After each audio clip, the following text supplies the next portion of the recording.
Okay. Oh my gosh, look how cute she is. Does she look like her cousin? Actually, yeah, when she was first born, I almost called her Sully when I was looking at her in Oh, the bassinet in the hospital for oh. some reason. His sister also and her husband took my butt and told her story. So, all right, hi guys. Okay, we'll take it away. Okay. Um, tell everybody. Um, yeah, so yeah, my husband Arthur, I'm Shannon, and then Amber's our daughter. She's 3.5 months old now. Um, yeah, we was there another class in between us and this Yes, class, Liza? Oh, okay. yeah, I was like, um, feels like it's been a while. I like reread yeah, my story that I had written down so I wouldn't forget details. But yeah. But we never heard you sent your story and nobody ever responded. I was thinking I probably wrote way too much, No, that I it don't looked like understand. a Yeah, tedious task to try to like send it out. But yeah, no, I I wanted to like appreciate remember all that. the details. So, That's good. um, okay, so yeah, I don't know even how to start, but um, 8 p.m. on Wednesday, October 15th, I think it was.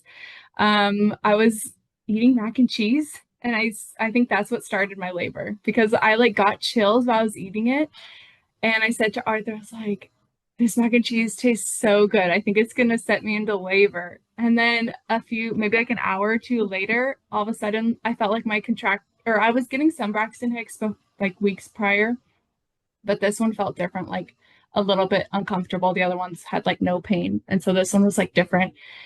And so I decided to go to bed early that night. And throughout the night, I was kind of waking up with some contractions, but they were super mild. I know I timed one of them and it lasted for a minute. But yeah, it was all like hardly anything, like hardly any pain. In the morning, I was debating. I didn't know if this was like real labor yet. I was just like, is this just going to go on for days? Who knows? So I wasn't sure if my husband should go to work yet. But he decided to stay home and we went out to breakfast. And then at breakfast, so now this has been 12 hours. At breakfast, the contractions were about 9 minutes apart. And it was like, I guess, a little bit uncomfortable, but nothing crazy. It Um, didn't keep you awake. I was waking up at night, but it wasn't too much different than like the normal wake ups I was having near the end of pregnancy. Um, but I noticed it. And then after breakfast, when we drove home, I went and did some curb walking for 30 minutes. And then once we got home, I finished the mile circuit. And then I had Arthur go get some Tums for me because I don't know, I didn't want to have, with my acid reflux, it was so bad. And I usually just wasn't taking any Tums. But in labor, I was like, I'm going to take the Tums. I need all the protection I can from that. So while he was going to get me that, I lost my mucus plug at home. Um, then once he came home, I took the Tums and immediately threw up breakfast and the Tums. And then I still at that point like could rest. So I did take, I think, like an hour nap. Um, and then kind of after that point, contractions were about 6 minutes apart. Um, and then I took a shower. And at that point was like things I felt like started to pick up. Like it wasn't totally like I kind of had to stop in the shower and like hold on to something before I could kind of just get through them all. But now I was like, okay, I needed to brace myself for the contractions. And at this point, like my husband's just like playing video games and I don't think and I remember feeling like, why isn't he like here with me? And like, this is so hard. And he like later on, we were talking about it. He's like, I had no idea. Like you look like nothing was going on. Like you made it look like it wasn't very hard. Arthur, When you play video games, Arthur. well, like we just thought like labor to be like long. So like, Yeah, I'm guilty of that, but in my defense, Shannon was doing really awesome. and she looked like, yeah, it didn't look like she was in that much pain to me. After the shower, Arthur like blow dried my hair. So I heard someone doing that in labor, and we tried that. That was kind of nice, and like brushed my hair. Let's see. After that, I ate my lunch, and then I was gonna go outside to start walking, and I threw that up. We have like a circle driveway, so I was just doing laps around that, and I was like throwing up my lunch in a circle around our driveway.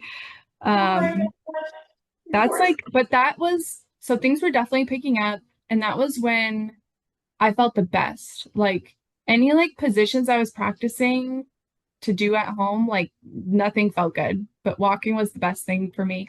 And we had hired a doula, and then just so happened that day, Liza messaged me and said, you said like, are you one person or two people? Like basically asking if I had my baby yet. And I was like, I'm actually in labor right now. And then we talked on the phone. This was earlier, and like I was like, this is like no problem so far. So when I talked to you, things were like still really were in the early stages. But yeah, I just thought that was crazy. You somehow knew I was in labor. So then Arthur was messaging both Liza and our doula. And when I told both of you guys that I was walking and that was the best thing, both of you guys were like, you need to be resting, like stop walking. And I got really frustrated at that because I was like, that was the only thing that felt good. And I couldn't take a nap. I couldn't like just stay still in a position really. Let me see what was after. Oh yeah, so while I was doing that walking, I would say it was maybe around 4 p.m. Like I remember the sun was like getting lower in the sky. Contractions were about 2 minutes and 30 seconds apart, lasting 45 seconds. I felt like we maybe weren't timing them quite right, but because I remember Liza saying like, if they're only 40 seconds long, then you're not very far. So I started like doubting myself, like, what? Like I feel like I'm getting close. My next like plan was to get into the bathtub. So I kind of like a tip I'd give for you guys is to like of all like the strategies of relaxation to like maybe like list them all out in order of like what you think would be least effective to most effective. And I kind of had that in my mind of like I was going to do the bath was going to be like my last thing before leaving for the hospital, and I was going to do a shower like earlier in labor and do like the miles circuit definitely like at the beginning and do it again as much as I needed to. So I kind of just had like I had all these different positions and like a sling too, but you never know what's going to work. So, but I kind of like the idea of like before I left, I was like, I still have to go into the bath. I still have to walk around the driveway, you know, those things that like helps you stay home longer, I felt like. So I take my bath. I'm at this point, like I'm shaking and I have chills. And Arthur's feeding me soup and I'm pumping, just like a hand pump. And yeah, things were getting hard. Arthur's like kind of supporting my back in the bathtub. I just wanted it to be like as hot as the water could possibly be because I was so cold. Let's see. Oh yeah, then I'm like, okay, let me try one more time to just walk around the driveway. But like I could not do it. That point was probably I think yeah, that I maybe was in transition because that was the one point I had like a doubt of like because I heard from Liza that she said something like, I don't think you're very close. And I was just like, what? So that was like Downer I am. I mean, it's probably good. But that was much earlier, right? Was it much earlier? I remember talking to you when you were like that. Well, yeah, I think that's what it. Well, yeah, we weren't on the phone, but you were texting Arthur. Okay. So, anyways, I do that last walk around the driveway. Contractions are 2 minutes apart. We go inside. I was planning on wearing the TENS machine in the car, but I had practiced the TENS machine. But when Arthur put it on, it was like we immediately took it off. It felt like contractions in my back. So I don't know how other people use that, but for me, it just did not work. Maybe if you have back labor already, it might help. But Well, my you have to put it contraction, on the lowest, you have to put it on the lowest, um, thing, and that's a lot of people put it on too hard. You have okay, to put it on the maybe, lowest, level first. okay. I think there's 8 levels and we were like doing level 2 or 3. Well, But yeah, I didn't like the feeling at all. it'll work. We immediately ripped it off and then left for the car. As I'm opening the door to leave our house, I throw up on the like front porch. So I throw up my breakfast, my lunch, and my dinner. No. And Arthur just grabs like a fleece blanket for me to wipe my mouth and hands, which is like the worst like thing to wipe throw up with. Because it's just like a rush to get out for some reason now that we decided we're going. It's like we gotta go. So then, huh? Yeah, the car was all packed. We had like I was gonna lay down kind of in the back seat with blankets and pillows. So I lay down. It's already so we leave at 8 p.m. So now it's been 24 hours since my first like sort of contraction. Let's see.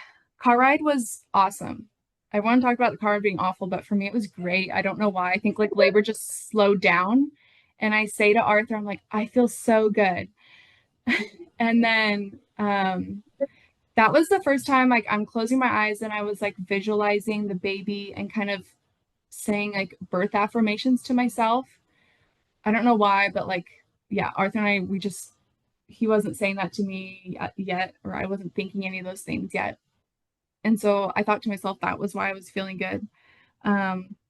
We get to triage. I was like hoping that when they saw me, they were just like, yeah, you go straight to labor and delivery.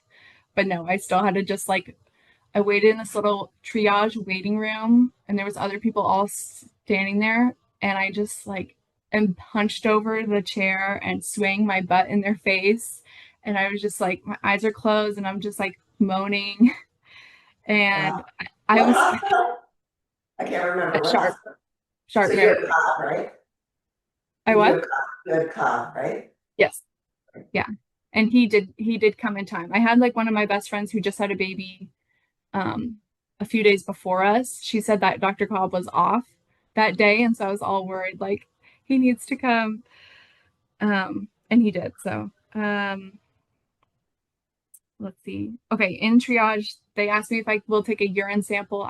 And I'm like, sure, because when they asked me, I wasn't in a contraction yet. But then the nurse like steps out of the room or in the bathroom and hands me the urine sample cup. And then as I'm like gonna sit on the toilet, I dropped the cup in the toilet and I start like panicking. I don't know why. And I grab like a glove and pick it up out of the toilet. And I was like, I don't know what to do with this cup because it has like my name and birth date on it. And I work in the medical field. So I'm like, I know that this needs to be disposed of in like a proper container. So then I like step out of the bathroom and I'm like, I like look around. I'm like, I don't know what to do with this. So I'm just holding this like empty urine sample cup that was in in the toilet. And then the nurse was like, don't worry about it. Just set it down on the sink. But for some reason that was like such a big deal to me, which I look back and think is really funny. And then I get into the triage room. They do a cervical check and I requested to not know my dilation. But she holds up 7 fingers to Arthur, and I was 90% effaced at that point, with bulging waters. And I say to Arthur, I want you to talk to me more. Because when I was laying in the car, I thought like, oh, I need more like coaching.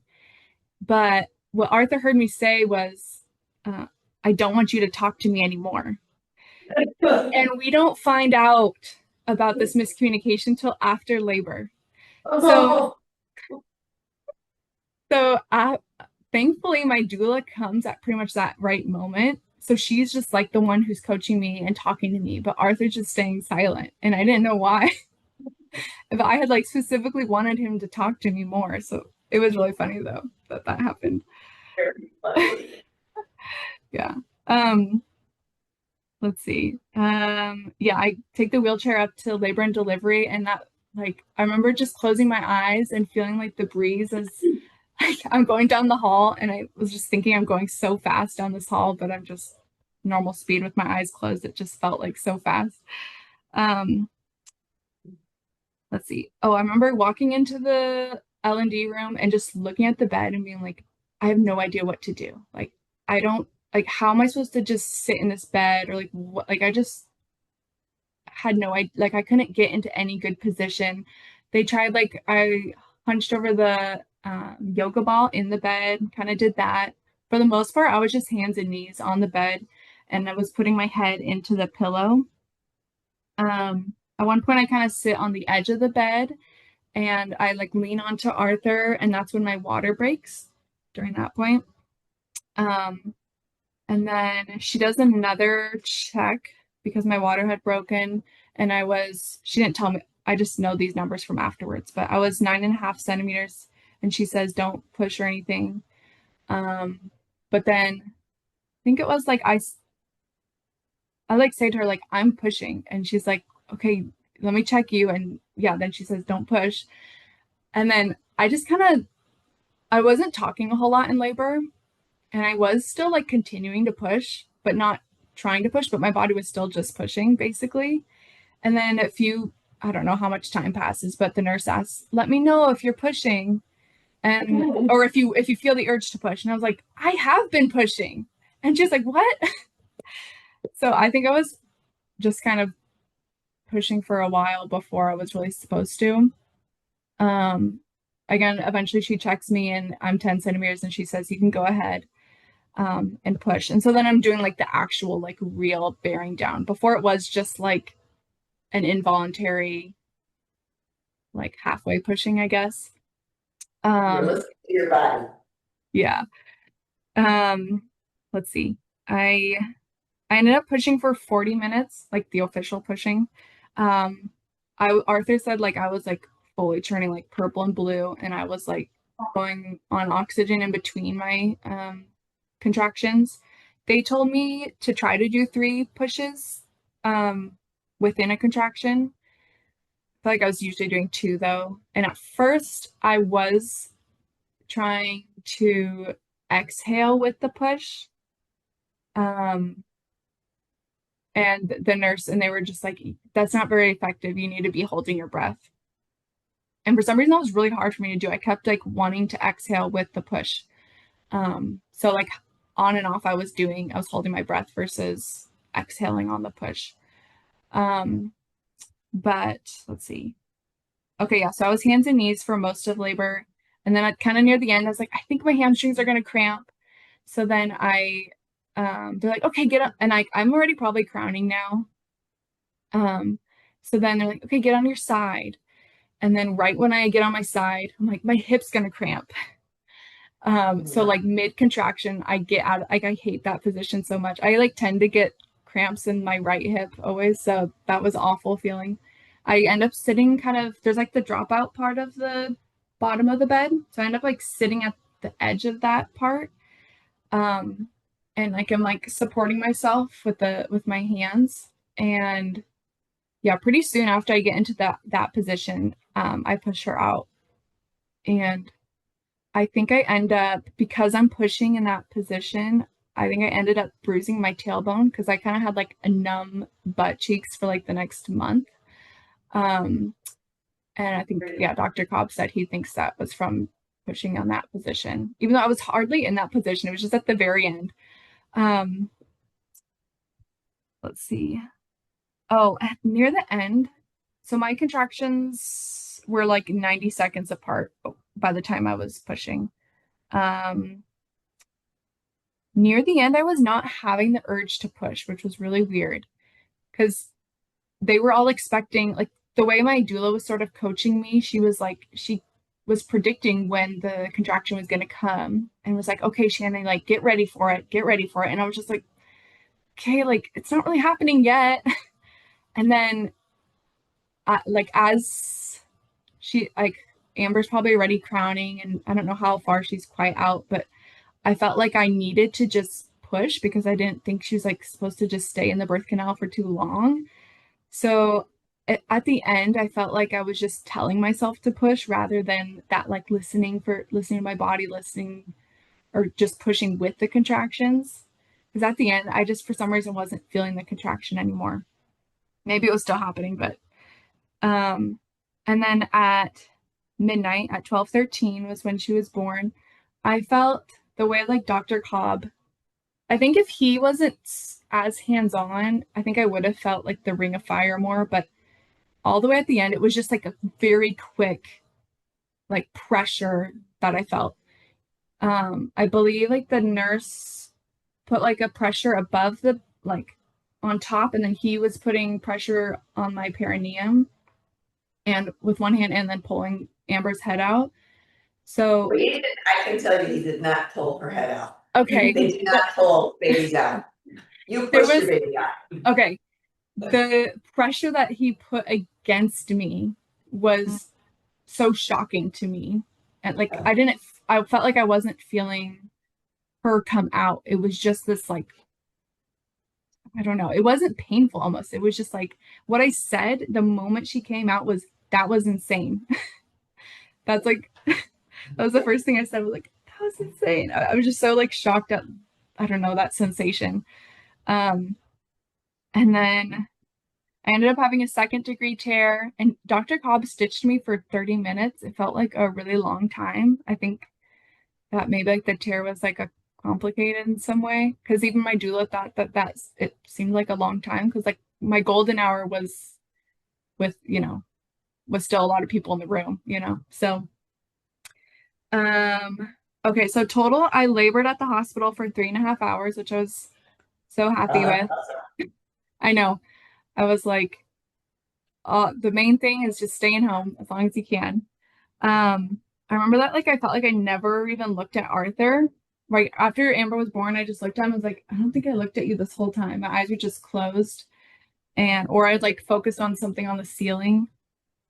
I asked the nurse how many unmedicated births she sees, and she said maybe 6 in a year. Wow. So I thought that was crazy. So sad. That's so sad. Yeah. I'm curious, like, yeah, I actually was meaning to ask Dr. Cobb the same question. I wonder if he like really sees a different number there, but well, she doesn't work all the time too, remember? Right. So I'm like, I don't know how. Days a week. Right. Okay, last thing. Right after she was born, I say to like everyone in the room, like, I'm sorry I was so loud. Like, and they all say to me, like, what? Like, you were so quiet. Like, I guess I just thought all of my moaning was really loud, but I don't think I was really talking at all. Like, if I was gonna say something, I was like, I can't. And then like I never said what I was gonna say. So so strange how you had such a different perception. Yeah. Going through that from what everybody else had. What about Arthur? Is he still in the room, or he's trying to put Amber down? Okay. Yeah, I was actually before he left, I was gonna like see if anyone wanted to ask him questions before he just to get his perspective as the dad. But he's probably gonna be in there for a bit. Okay. Unless we swap. But yeah, that was it. That was the story. A lot of things weren't as I was pregnant, I was anticipating like everything to go wrong. Like of all the birth stories I hear and everything, I was like, there's no way that there's not going to be problems. Like, and so that was really hard for me to like believe for myself that things like could go smoothly, that like I could have this baby. And I was very much like not going to be disappointed if I like, ended up in a C-section or did end up getting the epidural or whatever. Like I was trying to keep those doors open. And really, like, if that's, your goal to be, if you're having a hospital birth and wanting to be unmedicated, I mean, just staying home as long as possible was like all I kept telling myself, like, stay home, stay home, stay home, till like couldn't do it any longer. So I felt like that helped a lot. Amazing. Yeah. Does anybody have any questions? Anybody online or here? Does anybody have a question? Thank you. Max says thank you. I think you did amazing. You included so much. So that's awesome. I think you did I'm great. curious if she noticed she was super hungry at all since she had thrown out so much of what she'd eaten. Did you hear that? Yeah, no, I was not hungry. I definitely remember having a really dry mouth. And for some reason I heard a birth story of somebody like you didn't want your bladder too full while you're pushing because that can get in the way. And I wasn't unable to pee. Like tried going to the bathroom twice in labor and never could go, which I think you're supposed to go to the bathroom every hour. So because of that, while I was already at the hospital, I was just taking small sips of water because I was like, I haven't peed. Like, I don't want to be drinking too much. Oh, I think they actually put me on a It probably saline. yeah. And They I did put think me on some fluids. well, your baby's head was probably blocking the bladder. Yeah. Now that you say that, I think that's what happened to me with my son. Okay. That just like, oh, that happened to me too. Okay. Yeah. I tried to pee, but I couldn't pee. Yeah. Yeah. Their head gets so low, it's like, sorry. Well, I think you did amazing. And then do you have any tips? Because it took a while for Shannon's milk to come in. Oh yeah. I mean, it was within the realm of normal, but My milk came in on day 6. yeah. And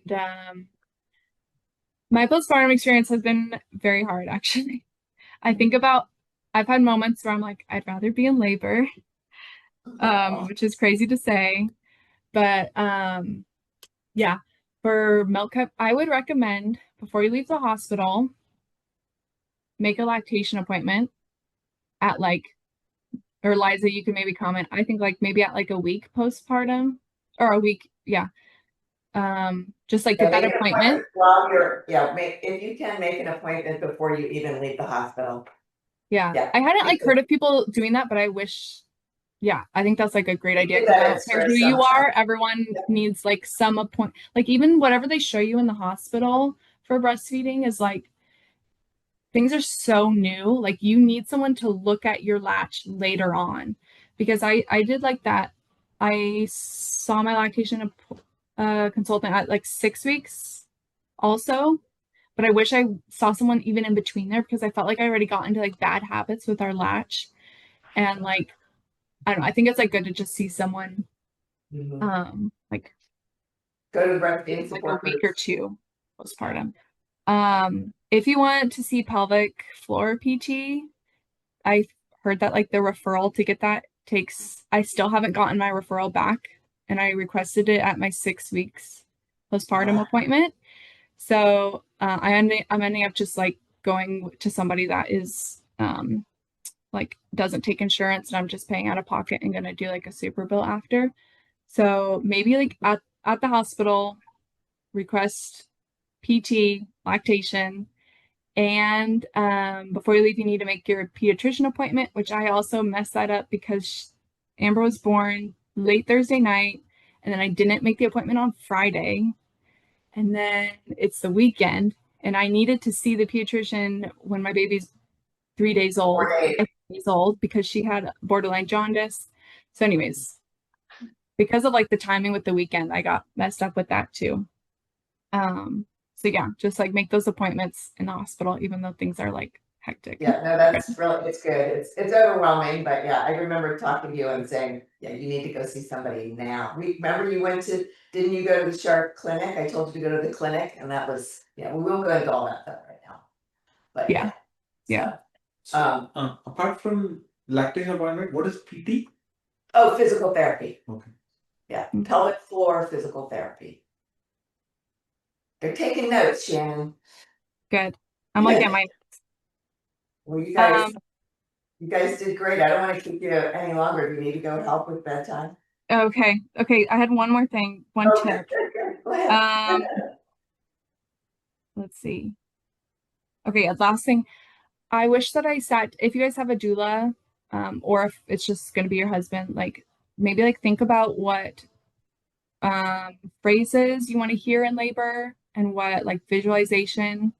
My doula, I felt like she was just kind of like saying some of the same things and like it was fine, but like I didn't realize till after it's like I wanted to like have more visualization of the baby and like push down and rather than like I forget you what have she was her- saying, but